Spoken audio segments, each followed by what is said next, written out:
October settled heavy over the town of Gracemont, the kind of October that smelled like wood smoke and fallen leaves.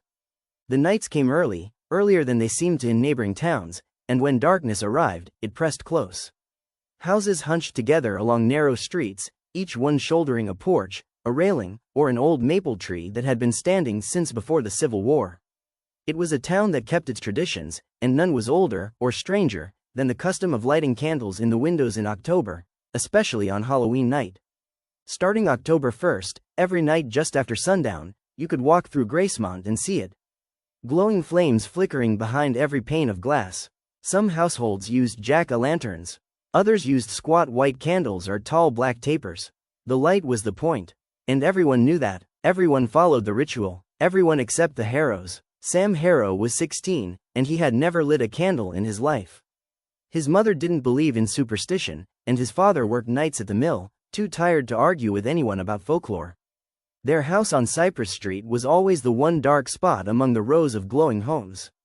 On Halloween, it looked less like a family dwelling and more like a missing tooth in a smile. Sam pretended not to care, but walking home in the evening, backpack heavy with books, he noticed the stares. Kids in costumes clustered under street lamps, their faces painted in white and black, witches and vampires, pirates and skeletons. They noticed the Harrow house too, whispering and glancing over. He'd heard the stories, everyone had. They said the Candlelighter came to Gracemont every night in October, passing by every home, checking every window. If a candle was lit, the Candlelighter passed by. If it wasn't, he went inside. No one could agree on what happened after that. Some said the Candlelighter stole children. Others whispered he left behind strange marks, burns that wouldn't heal. The oldest stories, passed around at campfires and sleepovers, insisted he snuffed out entire families. But those were just tales, right? Sam didn't buy it, or maybe he just told himself he didn't. One night, he walked home slower than usual, crunching over leaves. When Sam turned onto Cypress, his stomach tightened. Every window on the block glowed gold, except the ones in his house. His family's home sat there like a shadow, its windows dark, its porch sagging. And then he saw it. A flicker. At first he thought it was just his imagination. A candle flame, faint and wavering, glowed in the U-stairs window. His window. Sam froze on the sidewalk. He hadn't lit anything. His mom hadn't either. She was still at work at the diner. His dad was gone. The house should have been empty. The flame fluttered, then grew brighter, steadying. Sam's breath fogged in the cold air. His fingers twitched against the straps of his backpack. For a moment, he almost turned and walked away, back to the crowded streets. But something pulled at him. Curiosity, maybe, or the kind of fear that makes your legs move before your brain agrees. He climbed the porch steps, each board creaking under his weight. The door wasn't locked. Inside, the house was colder than outside. It smelled faintly of damp wood, and his footsteps echoed too loudly. He set his bag down, listening. The flame upstairs flickered again, brighter this time, as if calling to him. Sam swallowed. He could hear his pulse in his ears as he climbed the stairs. Halfway up, the air shifted. It wasn't wind. Every window was shut tight. But it felt like something had passed by him, brushing his shoulder. He paused, gripping the banister, trying to steady himself. Then the sound reached him. A match striking. The faint rasp, sharp and deliberate. Sam's mouth went dry. He crept the rest of the way up and stood outside his bedroom door. The flame burned steady on his desk. A tall black candle, wax dribbling down its sides, sat in the center of his scattered notebooks. He hadn't owned a candle like that. He hadn't lit anything, and yet here it was, glowing bright, as if it had always belonged. The room smelled of sulfur. And then he noticed it. The window was open, just a crack, but wide enough that the curtains stirred in the breeze. Sam stepped back. His skin prickled, and every instinct told him not to touch the candle, not to snuff it out, not to do anything at all. Because if he did, he might find out who, or what, had lit it. Sam didn't sleep much that night. He sat in his desk chair, staring at the candle as it burned lower and lower, wax pooling across his notebooks like spilled milk.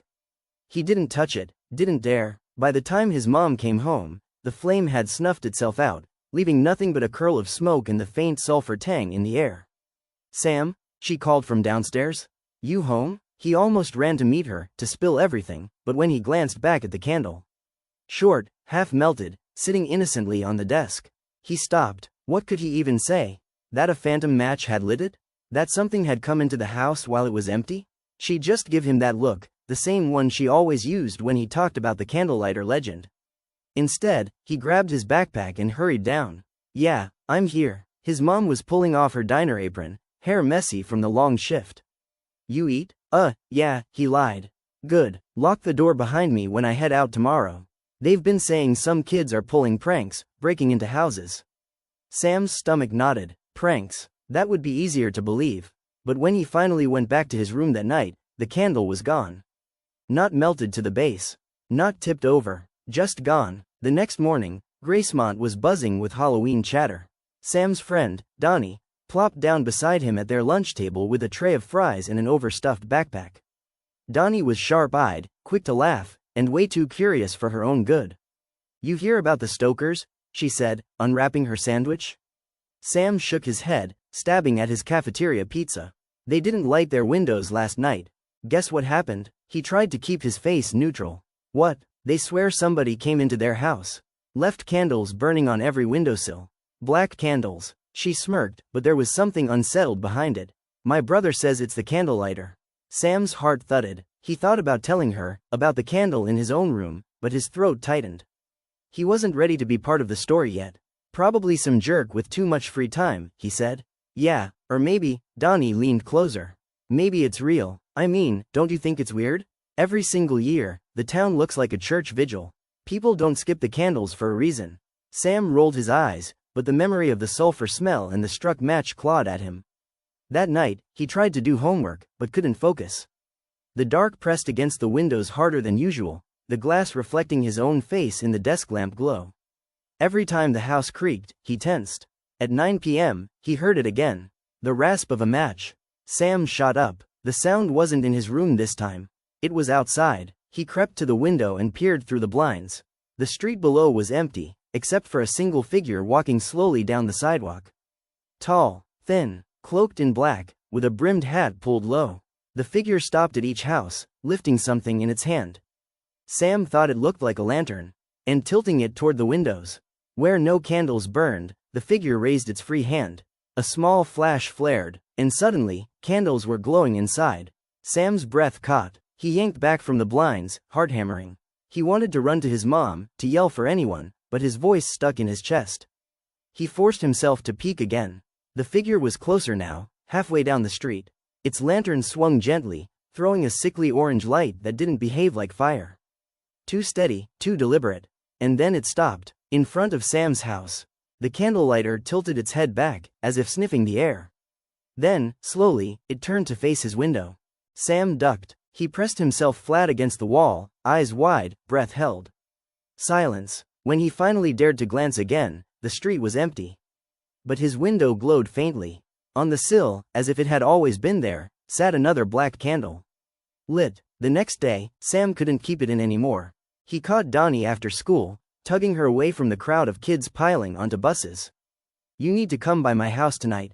She frowned. Why? Because I saw it. The Candlelighter. He was on Cyprus last night. Lit a candle in my window. Dani froze, studying him. Her usual smirk faded. You're serious. I'm serious. She let out a low whistle. Okay, then we're staying up tonight. I'm not missing this. Sam instantly regretted telling her. But part of him was relieved. At least if it happened again, he wouldn't be alone.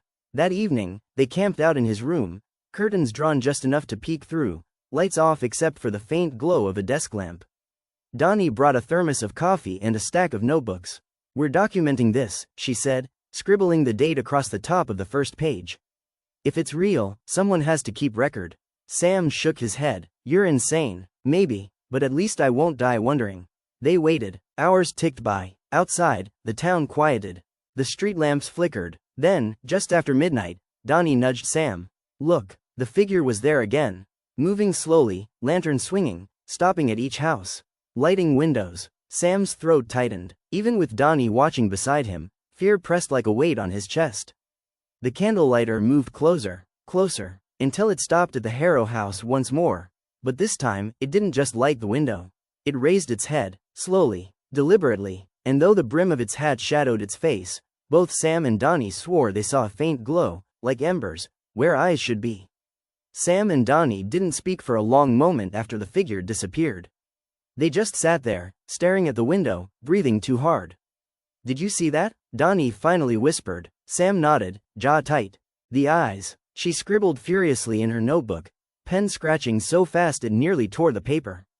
"Glowing. Like coals. Like fire," Sam finished, his voice low. When Dani left, promising to come back the next night, Sam lay awake staring at the ceiling.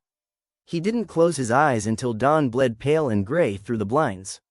The next day at school, Dani cornered him at his locker. "We need to find out what this thing is," Sam groaned, stuffing his books away. "Or we could not." Dani gave him that look. "The one that said you're not getting out of this. If it's been happening for as long as people say, there's gotta be records. My uncle works at the library, remember? We'll check the archives after school." Sam knew it was pointless to argue. The Gracemont Public Library was the kind of place that smelled like paper and dust, with tall shelves and crooked ladders that looked like they'd collapse if you sneezed too hard. Down in the basement, past a sign that said archives. Staff only, Dani's uncle let them in with a wink. "Just don't spill soda on anything," he said, handing them a keyring before disappearing upstairs. Dani dove in like a treasure hunter. Old newspaper clippings, bound journals, stacks of yellowing files.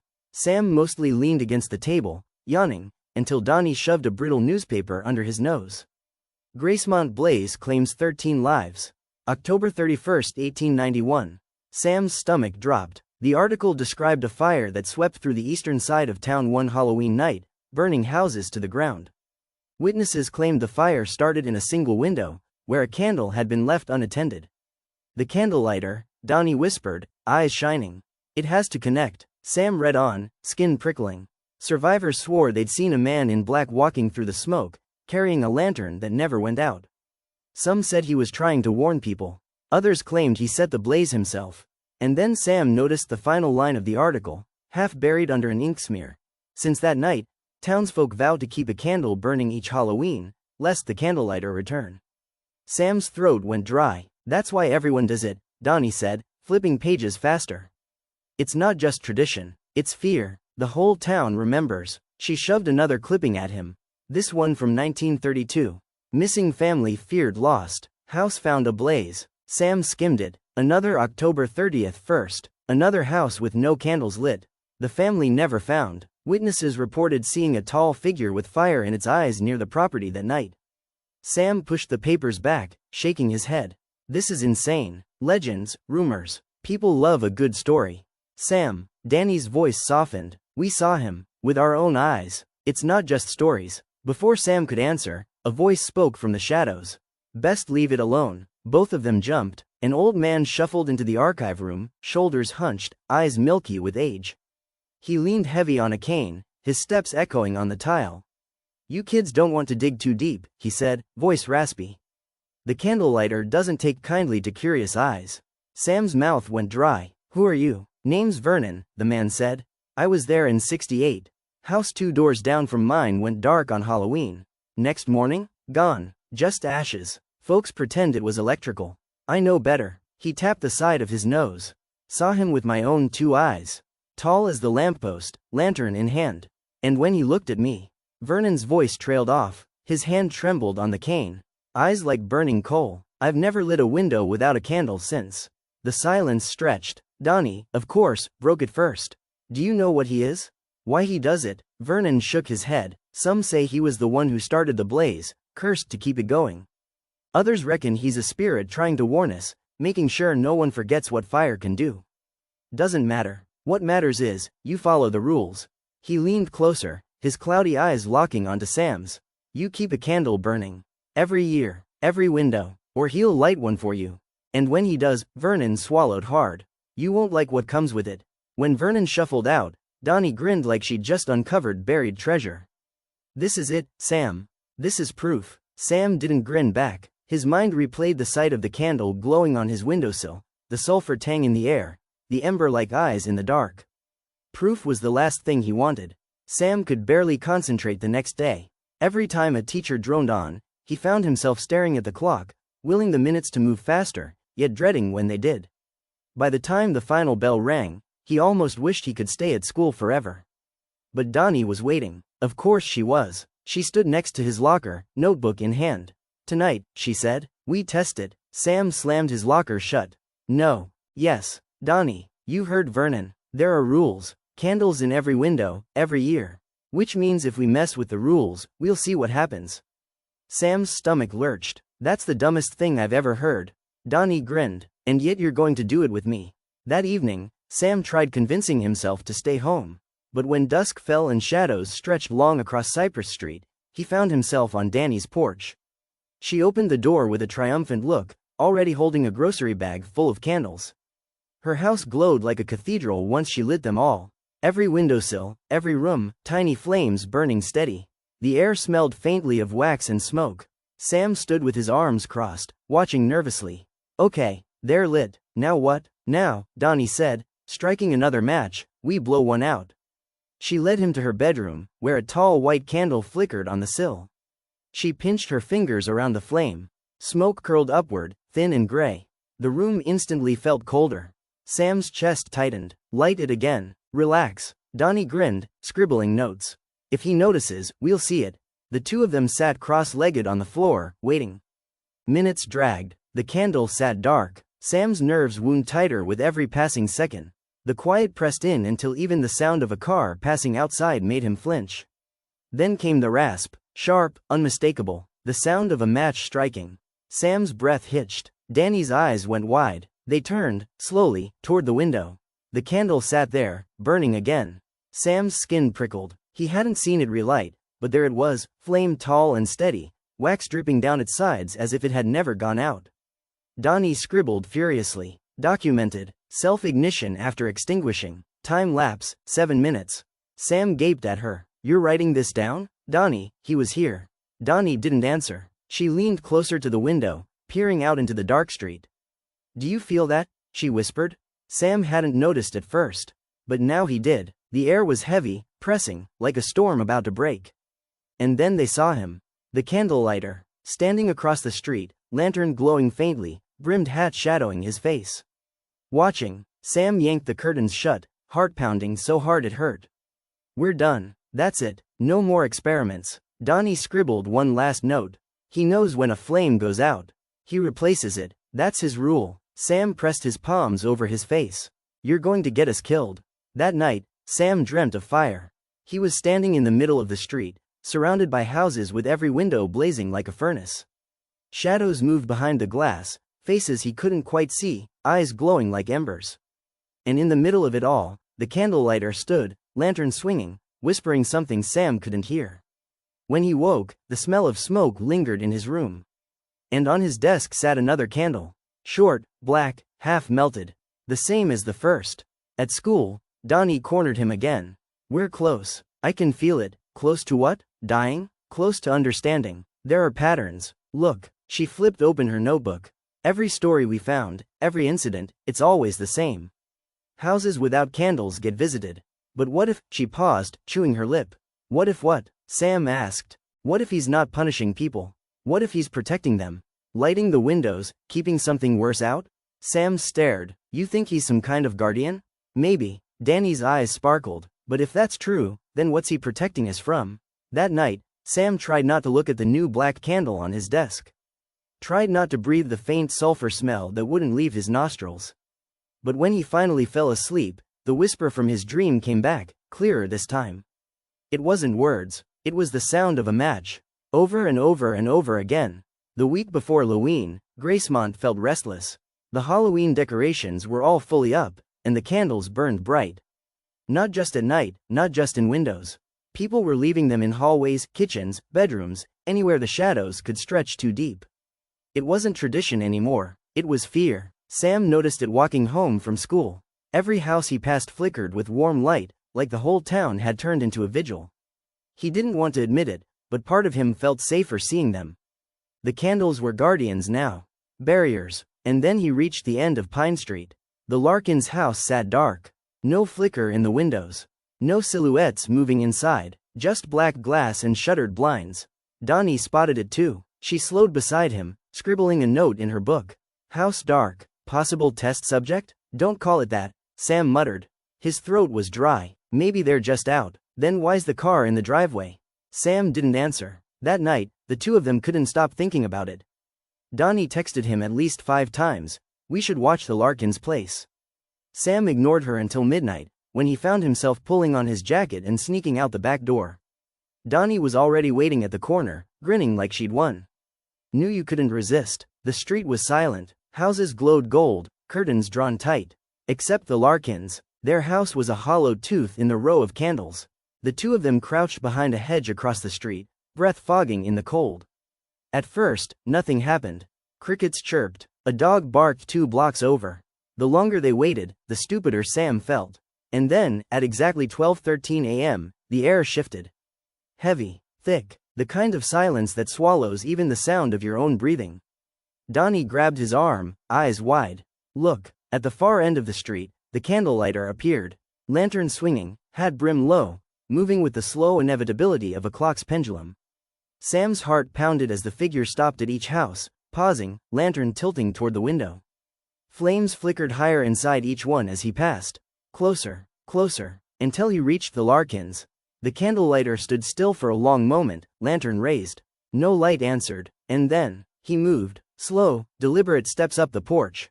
The lantern glowed brighter, its orange light leaking through the cracks in the shutters. Sam and Dani clutched each other, barely breathing. The Candlelighter reached the door. He didn't knock, he didn't open it, he simply pressed one long, pale hand against the wood.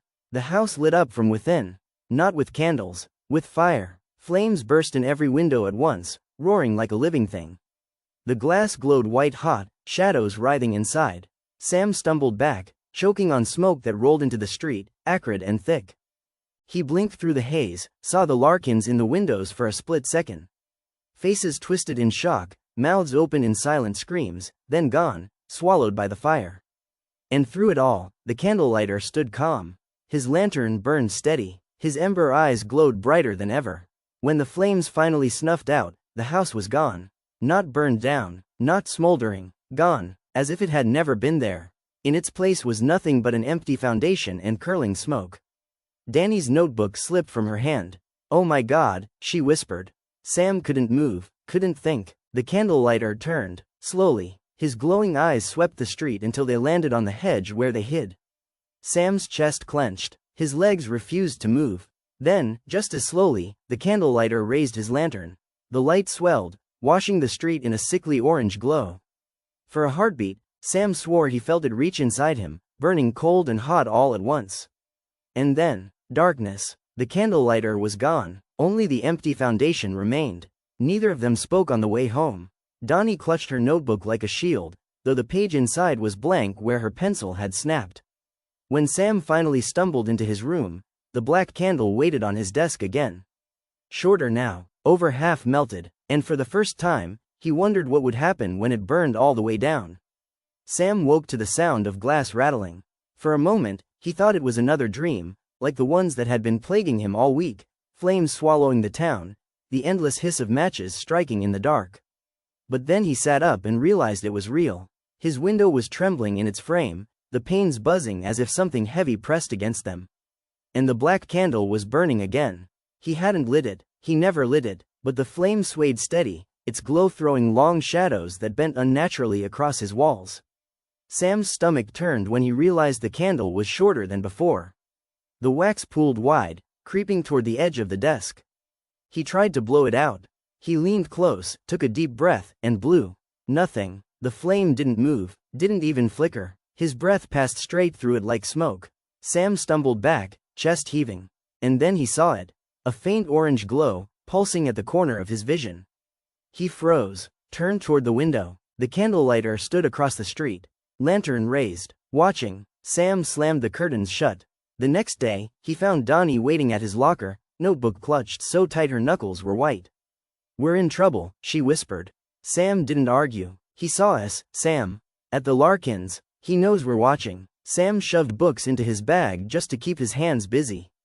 "What do we do?" Dani hesitated. I think he marked us." Sam froze. "What does that mean?" She flipped open her notebook. The last page was covered in frantic scribbles. "The candle shortens. The flame never dies. When it ends, so do we." Sam's blood ran cold. "You think it's counting down?" "I don't know." Dani shut the book. But mine's doing it too. Sam's head snapped toward her. Yours? She nodded. On my desk. Black. Half melted. Sam's chest tightened. He'd wanted to believe it was only him, that somehow he'd been unlucky, but the truth was worse. They were both bound. That night, they met at Dani's house. Every window still glowed with white candles, dozens of them flickering, filling the place with soft golden light. But the shadows felt thicker anyway. On her desk sat the black candle, twin to his. Its wax was lower than his had been. We have to stop it, Dani said. There has to be a way. Sam stared at the flame. And if there isn't, then we find out what happens when it burns down. Neither of them spoke for a long time after that. At 12 sharp, the air shifted again. Heavy, silent, the kind of silence that made the skin on Sam's arms prickle. The candlelighter appeared at the end of the street. Moving slow, lantern glowing steady, Sam's chest seized as the figure passed house after house, each window blazing higher as he went. Dani grabbed his arm. He's coming here. The candlelighter reached her porch. Lantern raised. Sam held his breath, staring through the gap in the curtains. He wanted to look away. He couldn't. The candlelighter stopped, turned his head, and though his face was shadowed, Sam felt the heat of those ember eyes locking onto his. The lantern's glow swelled. The air pressed heavier, hotter, until Sam could barely breathe. And then, the black candle on Dani's desk flared. Its flame shot high, burning twice as bright. The wax slid faster down the sides, pooling thick. Sam staggered back, panic surging. He's burning it down. Dani scrambled for water, splashing it onto the candle. The flame hissed, then relit itself instantly, stronger. They both froze. The candlelighter tilted his head. The lantern's glow swelled brighter still, filling the room with unnatural light. The air buzzed like electricity, like the moment before lightning strikes. And just when Sam thought his lungs would burst. Darkness. The lantern's glow vanished. The candlelighter was gone. Only the black candle remained, shorter than ever, its flame swaying steady. Sam didn't sleep that night. Neither did Dani. They sat on her floor until dawn, staring at the dying candle, counting each drip of wax as though it were a ticking clock. When the first rays of morning light broke through the window, Dani finally whispered what they were both thinking. If it burns out, we're next. The next morning, Sam's nerves were frayed.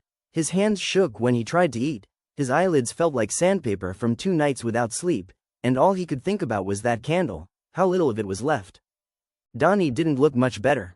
Her eyes had dark rings beneath them, her voice cracked when she spoke. But she'd made up her mind about something, and Sam could see it burning in her expression. We can't do this alone anymore, she said, tugging him into an empty hallway before first period. We need help. Sam frowned. Help from who? Everyone thinks it's just some sweet Halloween tradition.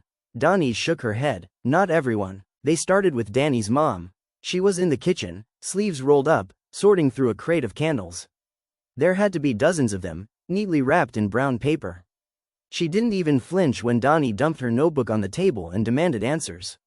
Mom, Dani said, voice tight, what's the candlelighter? Her mom's hands froze over the crate. For a heartbeat, the only sound was the clink of glass jars against each other. Then she sighed, pulling a chair out at the table. You've seen him. Dani's throat worked. Yes. Her mom nodded slowly, as if that confirmed something she'd already suspected. Then you understand why we light them. Why we always light them. Sam leaned forward. What happens if you don't? Dani's mom didn't look at him. She just wrapped another candle in paper, sliding it into the crate. You don't want to find out. That's not an answer, Dani snapped. He marked us, with black candles. What does that mean? This time, her mom's hand shook. Just slightly, but Sam caught it. You should have kept your distance, she murmured. Children shouldn't meddle with him. So you know. Sam's voice cracked louder than he meant it to. You've all known. Her mom finally met his eyes, and there was no comfort in them, only weariness. This town owes him. Every family. Every year. That's how we survive. Sam and Dani didn't stay long after that. Dani slammed her notebook shut, tears burning in her eyes. Sam could barely breathe. The worst part wasn't the candlelighter, it was realizing the adults were on his side. No one was coming to save them. That evening, they tried Mr. Haskins, the librarian. He'd always been kind, the sort of teacherly figure who seemed to know everything about Gracemont's history. But when Sam whispered candlelighter across the desk, Mr. Haskins went pale. Go home, and light your candles. Mr. Haskins, please, go home. His voice cracked like a whip. Then softer. You've been chosen. Don't waste your time fighting him. Just make peace. By the time they left the library, night was falling. The streets were already glowing with hundreds of candles, their flickers soft, almost welcoming. But Sam and Dani saw them differently now. They weren't symbols of safety. They were signs of surrender. The town wasn't protecting itself from the candlelighter. The town was protecting him. Sam stopped in the middle of the sidewalk, cold cutting through his chest. They've all given up. Dani's jaw tightened. She looked down at her notebook, then back toward the black candle in her window at home. Then we don't ask for help, she said. We fight back. The library was useless now. Mr. Haskins had shut them down cold, and Dani could tell he wouldn't risk saying more. But there had to be another way in. Sam suggested the Historical Society, but it closed early. Dani had a different idea. The church keeps old records, she whispered as they walked home. Baptisms, funerals, whole town history, back to the start. If anyone wrote about him, it'll be there. Sam blinked. You want to break into a church? She smirked despite the fear curling in her gut. God won't mind. That night, under the cover of flickering porch candles, they slipped down Gracemont's oldest street. The church loomed at the end, all stone and shadow, its steeple stabbing the October sky. Every window glowed faintly, not from electricity, but candles. The same orange flicker they saw everywhere else. Inside, the air smelled of melted wax and damp hymnals. Candles lined every pew, every sill, dozens of them, their flames bowing and straightening as if moved by a breath the kids couldn't feel. Dani led the way to the basement archive. The door was locked, but Sam had brought his dad's old pocketknife, and after some fumbling, the latch gave. The archive was colder. Dust hung in the air like cobwebs. Wooden cabinets held fragile papers, their edges browned with age. Dani's heart pounded as she opened one, pulling out a leather-bound ledger. Here, she whispered, the pages listed names, generations of Gracemont families. Dates of birth, dates of death, notes, but scattered throughout were strange annotations in the margins. Failed, refused, extinguished. And next to some names, a tiny, hand-drawn flame. Sam pointed to a page from 1891. Look, whole families. All marked. Dani leaned closer and crossed out. They turned pages, faster now, until they reached more recent decades. The same pattern appeared again and again. Every few years, a handful of names marked with flames. And then, Dani froze. There they were. Her name, Sam's name, freshly inked in a careful hand, the flames beside them drawn darker, thicker, almost burning through the page. Her stomach dropped. We're already written in. Sam slammed the ledger shut, panic sharpening his voice. This isn't just some random curse. It's organized, kept. Somebody's maintaining this. A sound echoed from above. Footsteps. Slow, deliberate. Not churchgoers. Not a priest. The air seemed to dim. Every candle guttered, struggling against an invisible draft. Dani's hand shook as she tucked the ledger under her arm. The footsteps reached the top of the basement stairs. And then silence. Dani's whisper was barely audible. Do we run? Sam's eyes darted to the single candle burning in the archive, its light trembling violently now. He thought about the names in the margins. Refused. Extinguished. His voice was hoarse. We don't run. Not yet. We need to know who's keeping that list. The ledger felt heavy in Dani's hands, like it carried more than paper. Like it carried every promise the town had made to the candlelighter, every debt unpaid. And now, their names burned brightest of all. The footsteps never came down. Whoever lingered at the top of the stairs simply stood there, as if listening. After a long, breathless stretch, the door creaked shut.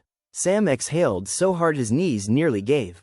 Dani clutched the ledger against her chest. We can't keep this here, she whispered. So they took it. The next day, Dani spread the ledger across her bedroom floor. The old paper smelled of smoke and dust, like it had absorbed decades of candle soot. She traced the neat handwriting. This isn't random. Look, the style's consistent. All these entries, same penmanship, for more than a century. Sam's skin prickled. That's not possible. Unless, Dani said softly, someone's been trained. Generations. Passed down. A family that keeps the record. They spent hours combing through entries, following the marks. Some names were annotated keeper. Always just one per generation. And then, Dani found it. The most recent keeper's name, written in the margin of 1997, Edwin Haskins. Sam blinked. Mr. Haskins. The librarian. That evening, they returned to the library. The candles inside glowed steady, their flames almost unnaturally still. Mr. Haskins sat behind the desk, adjusting his glasses, as if waiting. You shouldn't have taken it, he said, before they even showed him the ledger. Dani swallowed hard. It's you. You've been keeping the names. He sighed, and for the first time, the kindness drained from his face. What replaced it was heavier. Older. My father before me, his mother before him, and so on. We're chosen to remember, to record, to keep the pact with him, Sam said bitterly. Mr. Haskins didn't argue. His eyes flicked to the black candle Dani had described in her notebook. When he marks someone, it is entered. That is the way of Gracemont. Why? Dani demanded. Why would anyone agree to this? For a long time, he didn't answer. Then, in a low voice, this town was not built on soil. It was built on ash. He was here before us. Before the church, before the houses. We learned quickly, we either honored him, or we fed him. And honoring him left more of us alive. Sam felt sick. So all of this, hundreds of years, you've just kept the cycle going. Letting him choose, writing it down like it's homework. Mr. Haskins' mouth twitched, but not in humor. Do you think I enjoy this? Do you think it pleases me to watch names appear that I once taught in school? That I have watched grow up? That I care about? His voice broke, but better a few chosen than the whole town swallowed. Dani's throat burned. You've all decided we're acceptable losses. Mr. Haskins leaned forward, his voice almost pleading. It isn't personal. The Candlelighter always chooses. I only record. You can't fight him. Dani shoved the ledger back across the desk, her eyes blazing. Then maybe it's time someone tried. Mr. Haskins stared at her for a long, sorrowful moment. Then, very quietly, he said, you'll learn what every name in that book learned. A candle only burns one way. They left the library shaken, but not broken. If anything, Dani's resolve hardened. They weren't just fighting a monster. They were fighting the entire town's history. And they only had as long as their black candles burned to find a way out. Dani couldn't sleep. The ledger's words swam in her head. Names crossed out, the tiny flames beside them. Mr. Haskins' face when he said, it isn't personal. By morning, she'd made up her mind. If the town had lived under this curse for centuries, someone, somewhere, must have written down how it started. She dragged Sam to the historical society. The volunteers gave them polite smiles and left them to the dust and boxes, grateful anyone showed interest in local culture. The shelves sagged with binders, brittle newspapers, and hand-stitched journals. Hours passed in silence but for the turning of fragile pages. And then, Sam froze. Dani, look. He held an account dated October 31, 1723. The handwriting was jagged, desperate. The journal belonged to a settler named Nathaniel Cole. The fires will not go out. They burn though we starve. They burn though the wood is gone. The man walks among them, black candles in his hands, his eyes hollowed coals. We offered prayers, and he took them. We offered beasts, and he took them. We offered our own, and only then did he leave us be. Dani's throat tightened. He's been here since the founding. They read on. We call him the Candlelighter, for he bears his flames into every home. None who refuse his gift live to see the dawn. So we have agreed, each family shall place a candle on their sill each Hallows Eve, so that he might choose, and his choosing shall spare the rest. Sam looked up, pale. That's the pact. But the journal didn't stop there. The final entry was smeared, as if written in haste. He was not born. He was made. From the burning of the first house, from the screams of the first settlers as flame consumed them. His form is the ash of our beginnings, bound to this land as surely as our bones. We made him when we lit fire to drive away the dark. Now he lights the dark to drive away us. Dani shut the book slowly, her hands trembling. He's the town's shadow, she whispered. We created him. They sat in stunned silence, the faint hum of the fluorescent lights above doing little to banish the chill. Sam finally said, so we can't kill him. He's not a thing. He's fire itself. He's every candle, every flame this town has ever burned. Dani clenched her jaw. Then maybe we don't kill him. Maybe we smother him. Sam gave a humorless laugh. Great. Just put out every flame in town. That'll go over well. But Dani wasn't smiling. She was thinking about the black candles on their windowsills, the ones they never lit themselves. The ones that never went out. What if we start with ours? She said. Sam thought it would be simple. Just pinch the wick, or blow hard enough, or douse it with water. Easy. Done. But standing in Dani's room that night, staring at the black candle flickering on her windowsill, his confidence faltered. The flame wasn't normal. It burned steady, sharp, like it knew it was being watched. Go on, Dani whispered, holding a mason jar of water. He can't mark us if the candle's gone. Sam licked his lips, trying to muster bravado. Right, one splash and it's over. He tipped the jar. The water cascaded down and hissed. A sizzle like meat on a skillet filled the room, but when the steam cleared, the flame still burned. Not weaker, not stronger, just defiant. Dani's grip tightened on the jar. Okay, maybe it needs something else. She grabbed the lid off a tin of cookies and slammed it down over the candle. Smoke curled out from under the rim. They both held their breath. Then came the tapping, not from the candle, from the window. Sam spun around. A face hovered just beyond the glass. Hollow eyes, black wax dripping down a gaunt hand. The candlelighter himself, staring in at them, his grin stretched too wide.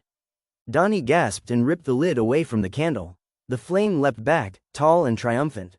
The figure at the window vanished in an instant. Silence. Sam's heart hammered so hard he felt dizzy. He knew, he whispered. He knew the second we tried. Dani clutched his arm, her nails digging in. Then that means we can hurt him. Or at least fight him. Sam wanted to argue, but he couldn't. For the first time, the candlelighter had reacted. And that meant there was a way. Later that night, when the house had gone quiet again, Dani wrote a single line in her notebook, underlined twice. If he was born of fire, then fire can be unmade. The next day, Dani and Sam didn't even pretend to be normal kids anymore. No hanging out at the diner, no homework excuses. Their backpacks bulged with odd supplies pilfered from garages and kitchens. Jars of salt, spray bottles of water, sand from the playground, even a half-used fire extinguisher Sam had borrowed from the high school lab. They set up in Dani's basement. Her parents never went down there. It smelled of dust and mildew and was cluttered with boxes, but it gave them privacy. On the old workbench sat a single black candle. It flickered as if amused. Okay, Dani said, pulling her notebook close. Trial 1, salt. Sam poured a circle around the candle. The flame danced, then bent as though a breeze had swept through, but it didn't die. Instead, the wax hissed and bubbled, a rancid smell curling up. Sam gagged. It hates it, but it's not enough. Dani jotted notes. Weak reaction. Needs more potency. Trial 2, she said. Water. Sam pumped the spray bottle like he was misting a stubborn houseplant. The droplets hit the flame and the flame hissed, turned blue for a heartbeat, then flared twice as tall. Abort! Abort! Sam yelped, tossing the bottle aside. The candle seemed to laugh, shadows leaping across the basement walls. Not water, Dani muttered, scribbling furiously. Okay, trial 3, sand. They dumped a fistful straight on top of the wick. For a blessed second, the flame smothered. And then, with a muffled pop, it reignited. Only this time, the sand melted into glass around the base, sealing the candle to the bench like a grotesque paperweight. Sam whistled low. That feels permanent. Dani stared. He's not fire. He's something older, nastier. The rules don't apply. They saved their most desperate attempt for last. Sam hefted the fire extinguisher like a weapon, his jaw set. If this doesn't work, we're doomed.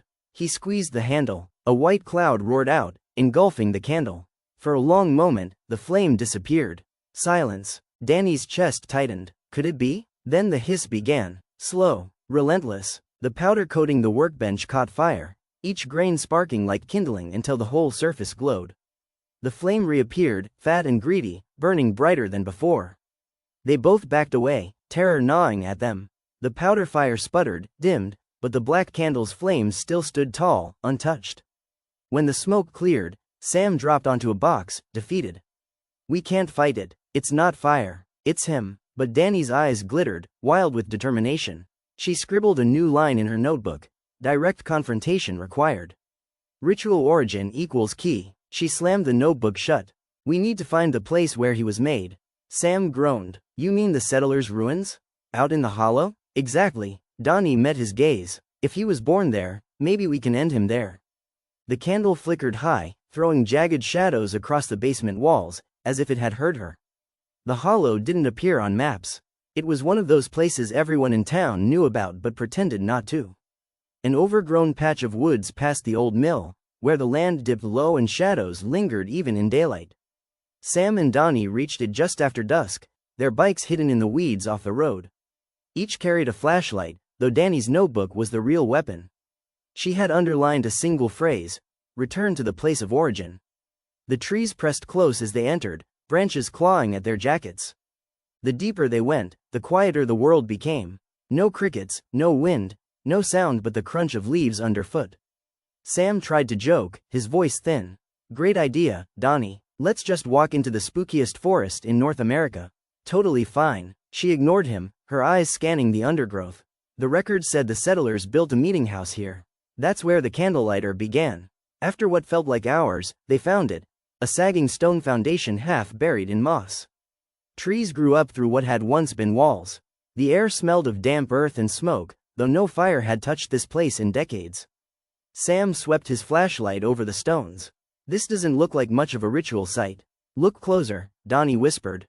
Etched into the rocks were carvings, circles, flames, crude stick figures with candles for heads. Time had worn them faint, but they pulsed faintly under the flashlight beam, as though waiting to be remembered. Sam shivered. Why would they draw him? Dani crouched, tracing one symbol. They didn't draw him, they summoned him. The ground crumbled under her touch, revealing something buried. Together they unearthed a small iron lantern, blackened with soot but still intact. Inside, a wick lay coiled like a dead snake. Dani's pulse raced. This is it. The first light. As if in response, the forest shifted. A wind rose, carrying the faint hiss of flame. Sam's flashlight sputtered, then died. Dani? His voice was sharp with fear. The carvings glowed faintly in the dark, each one flickering with an inner fire. Dani clutched the lantern to her chest. He knows we're here. From the shadows between the trees came a soft scrape. A match being struck. One by one, ghostly flames bloomed in the hollow. Candles that hadn't existed seconds ago, dotting the ruins like a macabre vigil. Sam grabbed Dani's arm. We need to go, now. But Dani stood frozen, staring into the black where a figure was taking shape. Tall, thin, wax dripping from his fingers. His hollow eyes burned like wicks. The Candlelighter had come home. They ran until their lungs burned, crashing through the woods with the Candlelighter's glow snapping at their heels. When they finally stumbled onto the road, the ruin far behind them, the candles in the trees winked out as if they had never been. But the lantern came with them. Dani clutched it to her chest all the way home, its iron surface strangely warm despite the cold night air. In her basement later, they placed it carefully on the workbench, shoving aside the glass-fused candle from their earlier experiments. The lantern seemed to hum in the quiet room, a vibration you felt in your teeth more than your ears. Sam paced. Okay, so we just toss it in the river, right? Or smash it with a hammer. Done. Dani shook her head. No, that won't work. It's not just metal, it's a vessel. They made him with this. She flipped through her notebook, pages crammed with scribbled notes and copied symbols. Her finger landed on one sketch from the ruins. A circle enclosing a lantern, with lines branching outward like rays. This was the center. They lit this first, and every other candle was tied to it. It's his anchor. Sam frowned. Anchor to what? To here, she said softly. To us. Without it, maybe he can't stay. They leaned closer. The wick inside the lantern wasn't ordinary. At first it looked like twisted cloth, but under the flashlight beam, Sam swore it moved, coiling and uncoiling like a living thing. Gross, he muttered, recoiling. Dani pressed her face close, whispering as though afraid the lantern might overhear. It's not cloth. It's hair. Human hair, braided tight. Sam gagged. That's okay, that's nightmare fuel. Someone sacrificed it, Dani said. Maybe willingly, maybe not. But it bound him. The lantern pulsed then, faintly, like a heartbeat. Both kids jumped back. Sam grabbed the fire extinguisher again, half ready to blast it. We can't keep this thing here. What if it lights? Dani's hand shot out, steady. No, we need it. If it's his origin, it could also be his end. The settlers used this to summon him. Maybe we can use it to banish him. Sam hesitated, then set the extinguisher down. Fine, but tell me this. If he's tied to the lantern, doesn't that mean we're basically waving his leash around? What if holding it makes him come straight for us? The lantern's iron frame ticked softly, like cooling metal, though no fire had touched it. Dani swallowed hard. That's the risk, she whispered. For hours they debated. Destroy it? Hide it? Use it? But every option circled back to the same truth. The Candlelighter wasn't going away on his own. Finally Dani scrawled across a fresh page in her notebook. Ritual inversion. Unmake what was made. She looked up at Sam, her face pale in the basement shadows. We have to finish what the settlers started. But backwards. Sam groaned. You mean a ritual? In the hollow. At night. On Halloween. Dani nodded grimly. The lantern throbbed once more, like it was agreeing. Halloween crept closer with every tick of the clock. By the next night, the streets would be flooded with costumed kids, porch lights blazing, bowls of candy at the ready. And somewhere in the shadows, the candlelighter would be waiting. Sam and Dani spent the day hiding in plain sight. To anyone watching, they were just two kids running errands, maybe helping Dani's mom with decorations. But every stop was carefully chosen, every item tucked into Dani's backpack, one more piece of a puzzle only they knew existed. Salt. Dani swiped it from the grocery store's clearance bin, an industrial-sized bag meant for winter driveways, but salt was salt. The notebook said circles were protection. Candles. Ironically, they needed them. But not ordinary wax, black candles, hard to find in town. Dani claimed the craft store had some leftover from witchy teens. She wasn't wrong. Chalk. They scored a bucket of playground chalk from the dollar store. Perfect for drawing circles and sigils on the ruined foundation stones in the hollow. Iron nails. Sam raided his dad's garage, shoving handfuls into his pockets. Dani swore iron was the enemy of spirits. If the candlelighter wasn't a spirit, well, maybe it'd still hurt. And last of all, matches. Not a lighter, not a candle's flame. They needed to strike fire the same way the settlers had. Sam's stomach twisted when Dani slipped a box of old wooden matches into her bag. "We're not seriously lighting that thing, are we?" he asked, nodding at the lantern hidden under her jacket. Dani's jaw tightened. "We have to, just long enough to reverse it," Sam muttered, famous last words. As the sun dipped low, the streets filled with the early stirrings of Halloween. Pumpkin lights flickering in windows, kids already running around in masks too big for their heads.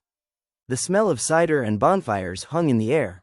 The whole town was preparing for a night of harmless fright. No one knew the real thing was out there, watching. They regrouped in Dani's basement, spreading their haul across the floor like soldiers laying out weapons. Sam tried to inject humor into his voice. "So, this is our arsenal against a walking wax monster. Salt, chalk, and art and craft supplies. We're doomed." Dani ignored him, already sketching a crude diagram of the ruins' foundation. "We'll set the lantern in the center, just like they did. But instead of fueling it, we'll surround it. Salt, iron, wards. Then snuff it out." Sam tilted his head. "Snuff it out? That's the plan? What if he doesn't like being snuffed?" "He'll have to follow the light," Dani said. "He always does. If we can trap him when he's closest to the lantern, the ritual inversion should break the bond." Sam didn't look convinced, but he didn't argue. The lantern sat between them, heavy and silent. Sam swore he saw the wick twitch again, as if it already sensed what was coming. He shivered. What if this works? Like, really works? Does he just vanish? Or, he didn't finish the thought, but Dani understood. Or does he take us with him? They packed the supplies carefully, double-checking every item. Dani's hands trembled as she zipped her bag. "This is it," she whispered. "Tomorrow night, it ends." Sam tried to smile, though it came out crooked. "Happy Halloween." The lantern gave a faint, almost mocking tick. Halloween night arrived wrapped in smoke and sugar. The whole town pulsed with it. Porches lined with glowing pumpkins, the air sweet with caramel apples and cider, kids racing down sidewalks in a blur of capes, wings, and plastic masks. Sam and Dani wove through the chaos, their backpacks heavy with supplies. To the parents sipping coffee on porches, they looked like just another pair of kids in costumes. No one noticed the strain in their shoulders, or how Dani kept glancing at the trees beyond the houses. They stopped outside Dani's driveway, under a jack-o'-lantern grinning lopsidedly. Sam shifted the pack on his back. "Last chance to back out," he said. "We could just blend in. Trick or treat, free candy, no eldritch monsters." Dani looked toward the hollow, its tree line just visible beyond the glowing cul-de-sac. Shadows there seemed deeper, restless. She shook her head. "He won't stop, Sam. Not unless we make him." Sam sighed, tugging at the strap of his pack. "Yeah, I figured you'd say that." He tried for a grin, but it looked weak. "Fine, but if we live through this, you owe me full-size candy bars." None of that fun-size junk. They slipped away from the streets, away from the laughter and porch lights, into the narrow trail that snaked toward the woods. The further they walked, the quieter the town grew, until only the crunch of leaves under their sneakers remained. Dani checked her watch. 9 o'clock. That's when the old texts said they began. Sam swallowed. Great. Right on schedule for summoning doom. The hollow greeted them like a wound in the earth. Its ruined foundation stones jutting up like broken teeth, moonlight painting the clearing silver. Already, candles glowed in the trees, faint pinpricks of fire drifting like watchful eyes. Sam froze. He knows. Dani's grip tightened on the lantern hidden in her bag. Good, that means he's coming. They set to work quickly. Sam poured salt in a wide circle, his hands shaking so badly the line came out crooked. Dani drew chalk symbols on the stone, muttering the phrases she'd memorized. Iron nails were driven into the ground at the corners, glinting faintly in the moonlight. When everything was in place, they placed the lantern in the center. Its iron frame seemed to pulse faintly, hungry. Sam wiped sweat from his forehead. So, we just light it? You sure this isn't just going to call him faster? Dani struck a match. The tiny flame wavered in the night air. He's coming no matter what. This is the only way to end it. She touched the flame to the wick inside. The lantern roared to life. Not with fire, but with light. A sickly golden glow that poured out in beams, illuminating the hollow in unnatural brilliance. The carved symbols flared, the trees groaned, and from the darkness beyond, footsteps crunched. Slow, deliberate, the candlelighter stepped into the clearing. He was taller than Sam remembered. His body seemed made of dripping wax, reshaping with every step. A dozen wicks burned across his arms and shoulders, casting long, twitching shadows. His face was a mask of melted features, with empty sockets where eyes should be, except for the fire burning deep within. The lantern light pulled him, like a moth to flame. He staggered closer, each step sinking into the circle of chalk and salt. Sam whispered, "It's working." But Dani's voice cracked as she replied, "Then hold steady. Don't let him break it." The candlelighter raised one long, wax-dripping hand. The flames on his body flickered higher, and the lantern between them pulsed like a living heart. In town, Halloween was at its peak. Kids swarmed the sidewalks in costumes. Pirates, vampires, witches, superheroes. Sprinting from porch to porch with pillowcases bulging. Parents trailed behind with steaming cups of cider, trading small talk and compliments on decorations. It should have been the safest, brightest night of the year. But something was off. On Maple Street, Mrs. Loring's jack-o'-lanterns sputtered out, one by one, though she'd lit them with fresh candles just an hour ago. She bent to relight them, muttering, when she noticed the wax had hardened into grotesque faces, not the ones she'd carved. At the school's trunk-or-treat event, the lights strung across the lot dimmed, leaving only the children's flashlights and glow sticks. A chill swept over the crowd. Someone joked it was just the generator failing, but no one laughed. Over on Pine Hollow Road, where the houses thinned toward the woods, a group of older teens spotted strange lights in the trees. At first, they thought it was just another house with decorations tucked away. But the lights moved, floating, weaving in and out of the dark until one of the teens swore he saw a tall figure holding them. The group bolted, candy scattering in their wake. Sheriff Collins was making his rounds, patrolling the neighborhoods from his cruiser, when his radio crackled with overlapping voices. Lights going out downtown. Possible electrical surge, kids reporting some kind of man with a lantern? Collins frowned, gripping the wheel tighter. He glanced toward the distant tree line where the hollow lay. Just for a second, he thought he saw the faint flare of golden light pulsing from the woods, like a signal. He muttered to himself, "Not tonight," and flipped on his siren. Back in the hollow, Sam and Dani had no idea the town was beginning to notice. Their world had shrunk to the glowing circle and the figure lumbering closer, wax dripping like blood, flames flickering wildly. The candlelighter was here and the rest of Gracemont was about to feel it. The lantern's glow throbbed like a heartbeat, golden light radiating in uneven waves. The candlelighter stood at the edge of the circle, wax dripping onto the chalk lines. His head tilted, the melted mask of his face twitching as though he were listening. Sam clutched the salt pouch tighter. Why's he just standing there? Is he stuck? Dani's jaw was tight, the circles holding. For now. The candlelighter raised one dripping hand. With a hiss, the flames across his shoulders flared. The chalk symbols nearest him blackened instantly, smoke curling up. Dani? He's definitely testing it. Keep the line intact, she snapped, dropping to her knees. She dragged fresh chalk over the scorched marks, muttering the words again under her breath. The figure leaned closer, his empty sockets burning with firelight. He pressed a palm against the invisible barrier of salt and iron. The ground shuddered as if a weight far heavier than his frame had slammed against it. Sam stumbled back. I don't think the trap was built for earthquakes. The lantern in the center pulsed brighter, answering his strike. The symbols on its iron frame burned gold, casting spears of light outward. The candlelighter recoiled with a low groan, like melting wax bubbling in a pot. Dani's eyes widened. It hurts him. Sam blinked. Good, let's crank it up to lantern death ray mode. But the candlelighter wasn't retreating. Instead, he crouched low, his body dripping faster, reforming like liquid. Dozens of tiny flames burst across his form. Each flame fluttered out, and with every extinguish, another candle in the hollow winked dark. The air grew heavier, colder. He was feeding off them. Dani's voice broke. He's drawing power. From the whole forest. From every candle. Sam's panic surged. Okay, great, so what happens if he snuffs all of them? The lantern throbbed violently, the symbols etched into its sides warping like molten metal. The circle of light shook, the salt scattering where the earth trembled. And then the candlelighter struck again, slamming both hands against the barrier. The sound was like glass shattering. The chalk lines blazed, then fizzled. Sam stumbled, clutching the pouch. Dani, he's gonna break through. She grabbed the lantern itself, gripping its scorching iron frame with bare hands. Then we give it more. The light surged, answering her, flaring so bright it painted the hollow white. The candlelighter shrieked, a sound like 100 flames snuffing at once, staggering back from the edge. Sam gaped. Holy, how did you? Dani's hands trembled, blistered from the heat. She didn't let go. It's not enough. We have to force him in.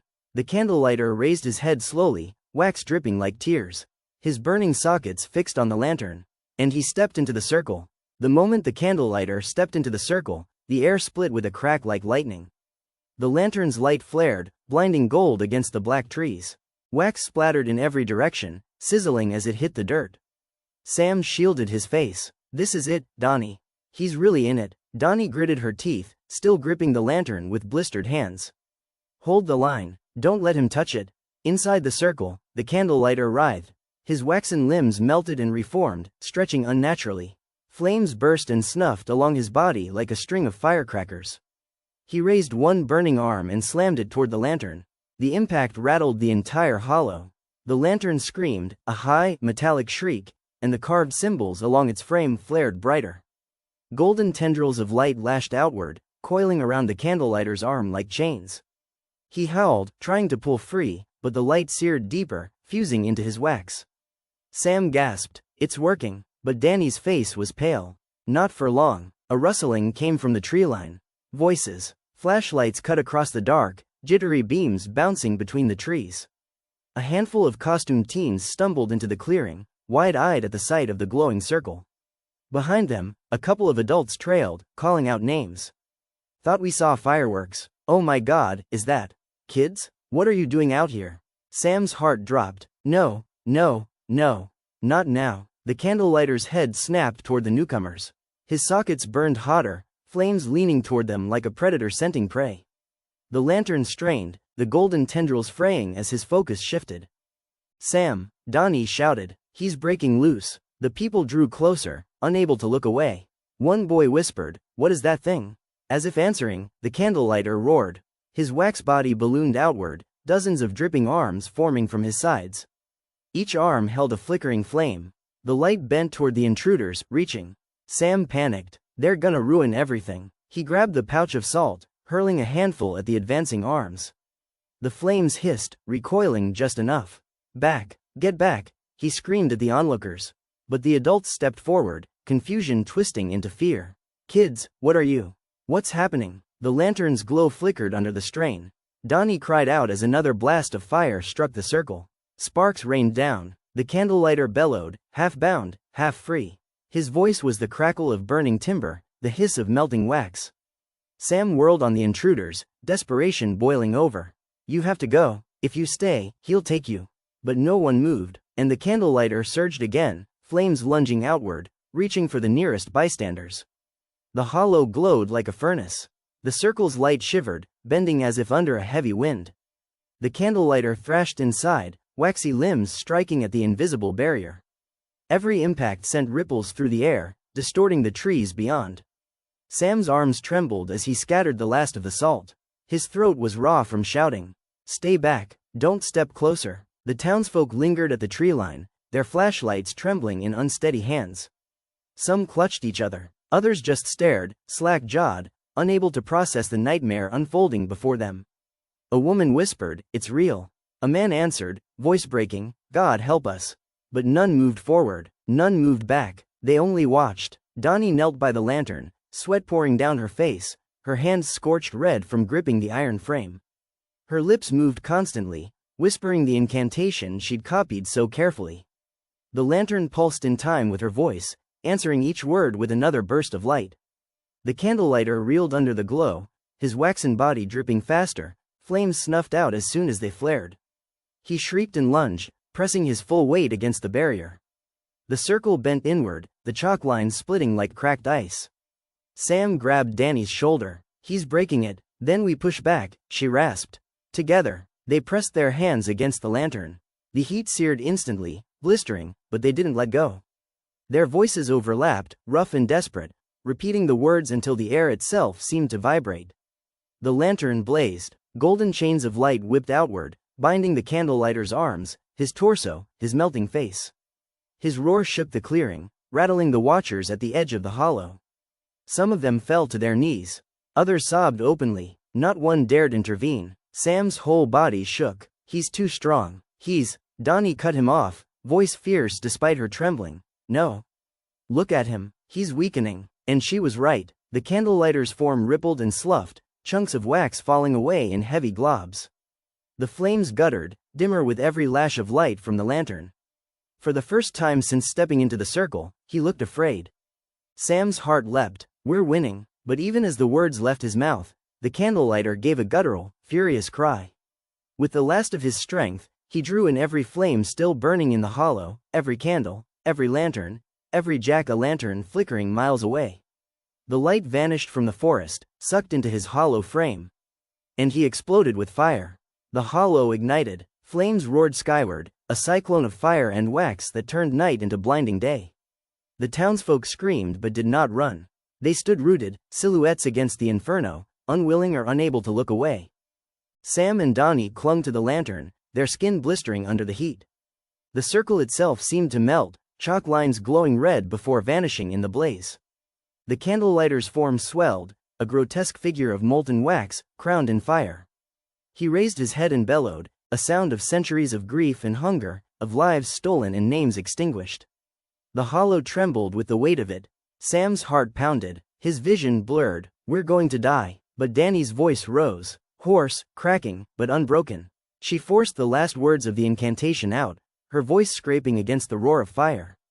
"Back to shadow, back to silence." The lantern answered. Golden chains burst from its frame, thousands of threads lashing outward, piercing the candlelighter's body. He thrashed, but every movement bound him tighter. His flames guttered, his wax hissed and collapsed inward, drawn into the lantern's glow like water down a drain. Sam screamed with the effort, forcing his hands to stay on the burning metal. "Hold it." Dani didn't answer, her eyes were locked on the figure unraveling before them. Piece by piece, the curse folded inward. Arms fell away, flames winked out, the terrible, hollow eyes dimmed for the first time, and in their place, just for a heartbeat, was a human face. A man's, pale, weary, sorrowful. He mouthed something soundless, lips shaping a single word. "Free." Then he shattered into ash. The fire vanished, the hollow plunged into silence. The lantern, blackened and cracked, fell to the dirt. Its light flickered once, then died.